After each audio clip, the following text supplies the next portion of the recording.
menyangkut merapatkan tumit.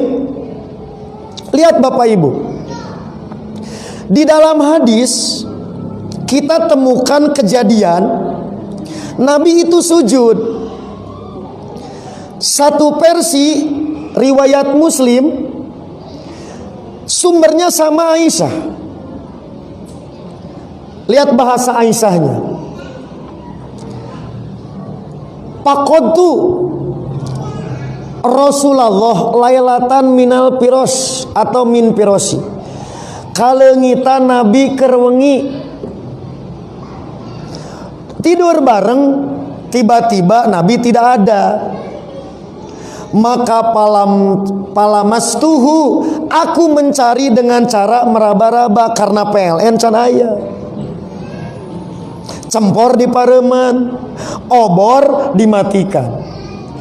Maka aku mencari sampailah ke masjid. Di dalam hadis Muslim tuh bahasanya apa? Maka pawaqoat yadi ala batni qadamaihi. Sebelah tangan saya itu menyentuh salah satu telapak dua kaki. Lihat bahasanya. Pawaqoat yadi ala batni qadamaihi. Maka satu tangan saya menyentuh salah satu dampal sampean. Itu bahasa aslinya.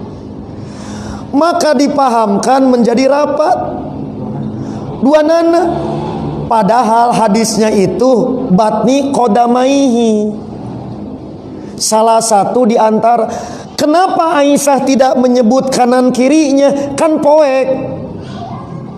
Maka pokoknya masalah satu dampal sampean. Itulah hadis yang sahih. Bahasanya satu tangan menyentuh salah satu.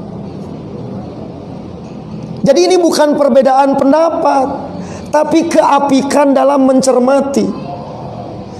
Apa? Pikul lugohnya nggak cermat. Maka batni qadamaihi, satu telapak di antara dua kaki, itu diartikanana batnai.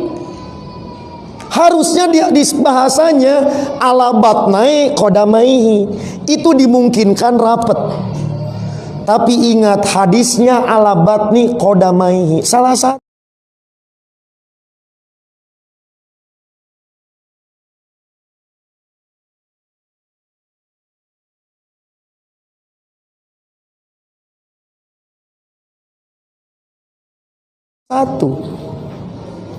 Dua, menggunakan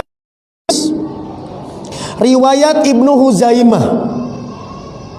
Kalau tadi bahasanya paltamastuhu pawaqoat yadi, dalam hadis Ibnu Huzaimah menggunakan bahasanya pawajadtuhu sajidan roson akibaihi.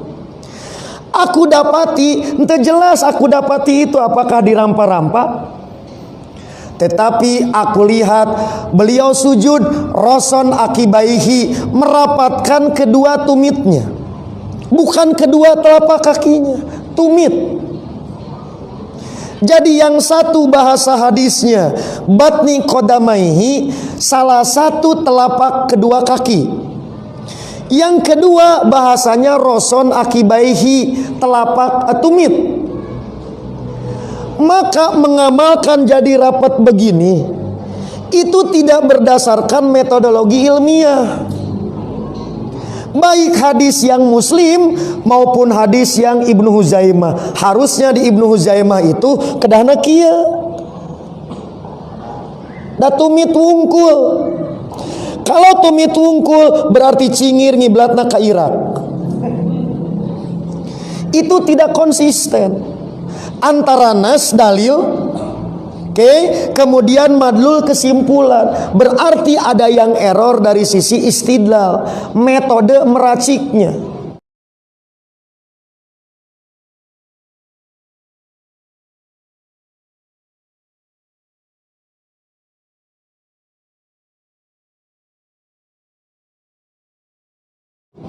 Maka di persis Bapak Ibu, Uji ketepatan ijtihad bukan hanya dalil dan hasilnya, tapi bagaimana prosedurnya, ada protokol.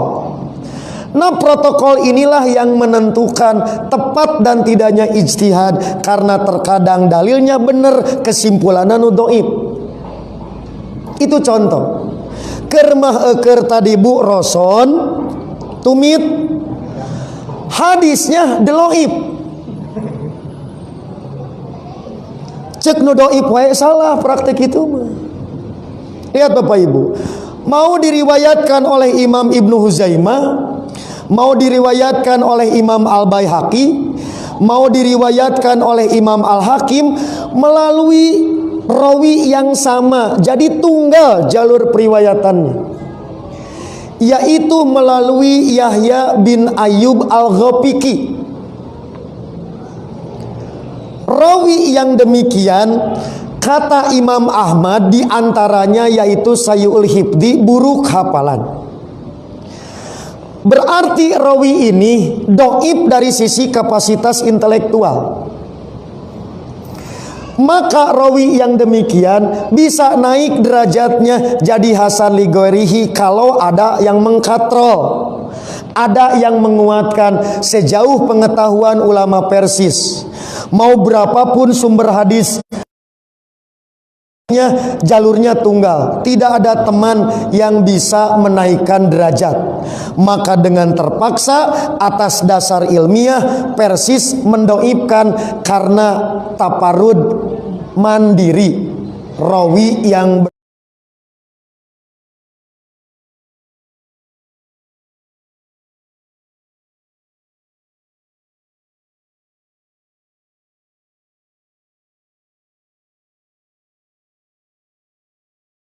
Kemudian,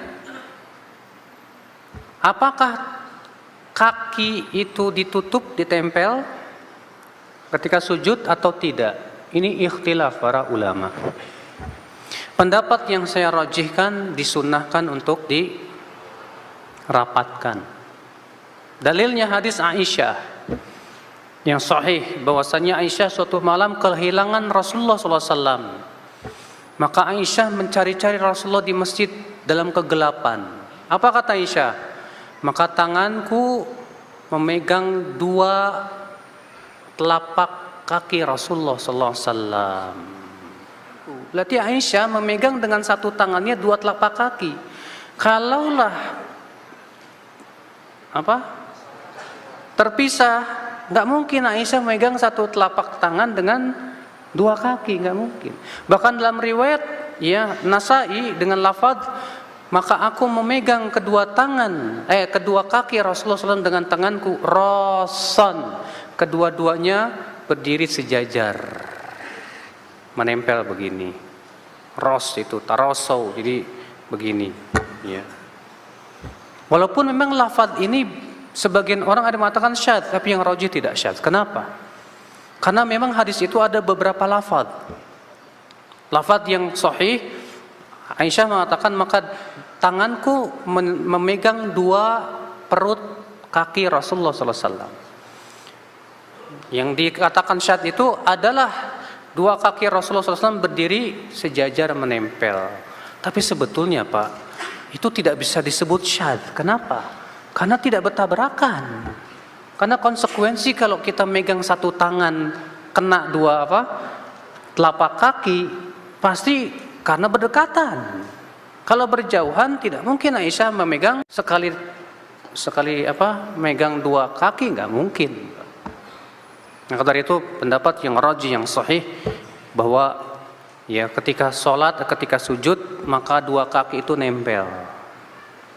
Iya, itu yang saya rajihkan dalam hal ini.